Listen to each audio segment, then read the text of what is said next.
शासन की मंशा के अनुरूप बच्चों को बेहतर से बेहतर शिक्षा प्रदान करने की दिशा में शिक्षा विभाग के द्वारा काम किया जा रहा है। वहीं प्राइवेट स्कूलों की तर्ज पर सरकारी विद्यालयों का कायाकल्प किया जा रहा है। सरकारी विद्यालयों में प्राइवेट स्कूलों की तर्ज पर व्यवस्थाओं को भी बढ़ाने का काम किया जा रहा है। बच्चों को आधुनिकता और स्मार्ट बनाने की दिशा में स्मार्टफोन और टैबलेट का वितरण शिक्षा विभाग द्वारा किया जा रहा है। इस कड़ी में जनपद मुरादाबाद के परिषदीय स्कूलों में 2258 टैबलेट का वितरण करने के साथ स्मार्ट क्लास बनाने के कार्य को किया जा रहा है। जनपद में 150 स्मार्ट क्लास बनने के बाद अब 214 और स्मार्ट क्लास बनाने के लिए शिक्षा विभाग के द्वारा कार्य शुरू कर दिया गया। जिला बेसिक शिक्षा अधिकारी अजीत कुमार ने जानकारी देते हुए कहा कि स्मार्ट क्लास के साथ टैबलेट वितरण का उद्देश्य सिर्फ यही है कि बच्चों को बेहतर शिक्षा प्रदान की जाए। उन्होंने कहा कि शासन की मंशा के अनुरूप प्राइवेट स्कूलों की तर्ज पर परिषदीय विद्यालयों के कायाकल्प का कार्य भी किया जा रहा है। सरकारी विद्यालयों में पढ़ने वाले बच्चों को सभी सुविधाएं प्राप्त हो सकें, इसको ध्यान में रखते हुए काम किया जा रहा है। बच्चों को शिक्षा में किसी भी तरह का व्यवधान उत्पन्न न हो, इसके लिए टैबलेट और स्मार्टफोन के वितरण की व्यवस्था की गई है। साथ ही वहीं स्मार्ट क्लास का भी काम जनपद में काफी तेजी के साथ चल रहा है। हम लोग समस्त अपने परिषदीय विद्यालयों में विभाग के विभागीय मद से तथा स्मार्ट क्लास की स्मार्ट सिटी के मद से जो है परिषदीय विद्यालयों को स्मार्ट क्लास के रूप में डेवलप करने का प्रयास कर रहे हैं। स्मार्ट क्लास निश्चित रूप से बच्चों के हमारे उनके पठन पाठन में रुचि बढ़ाने में और कहीं ना कहीं चीज़ों को उनको आसानी से उनकी समझ को बढ़ाने में सहायता प्राप्त करते हैं। हम लोग स्मार्ट सिटी से अभी विगत सत्र में हमारे यहाँ लगभग 50 विद्यालयों को, जो नगर क्षेत्र के विद्यालय थे, जो कायाकल्पित किए गए थे, उन समस्त विद्यालयों में एक बेहतर स्मार्ट क्लासों की स्थापना की जा चुकी है।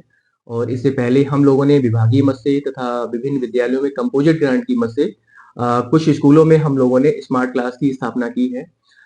इस शैक्षणिक सत्र में विभाग के द्वारा लगभग 214 विद्यालयों में स्मार्ट क्लास के लिए स्वीकृति प्राप्त हुई है, जिनके इस्टेब्लिशमेंट की प्रक्रिया अभी जो है विभिन्न विद्यालयों में अभी संचालित है। मुझे लग रहा है कि इस सत्र के समापन तक वो 214 समस्त विद्यालयों में हम लोग स्मार्ट क्लास की स्थापना कंप्लीट करा लेंगे। तो इससे हमारे बच्चों और शिक्षकों के लिए बेहतर डिजिटल शिक्षण पद्धतियों को स्कूल में बढ़ावा देते हुए शैक्षणिक गतिविधियों को हम लोग बेहतर ढंग से विद्यालय में संपादित कराएंगे। सर, टैबलेट का वितरण हो चुका है, कितने टैबलेट अब तक जनपद में बच चुके हैं और क्या प्रयास किया है? टैबलेट जनपद में हम लोगों को लगभग 2258 टैबलेट जो है हम लोगों को विभाग के द्वारा प्राप्त किए गए थे, जिनको हमने समस्त संबंधित विकासखंड और विद्यालयों को समय से वितरित करा दिया गया है।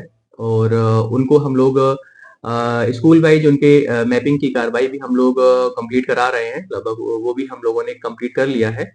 साथ ही टैबलेट के माध्यम से भी हमारे प्रत्येक विद्यालय में हम लोगों ने प्राथमिक विद्यालयों में हम लोगों ने 2 टैबलेट जो है वो वितरित किए हैं।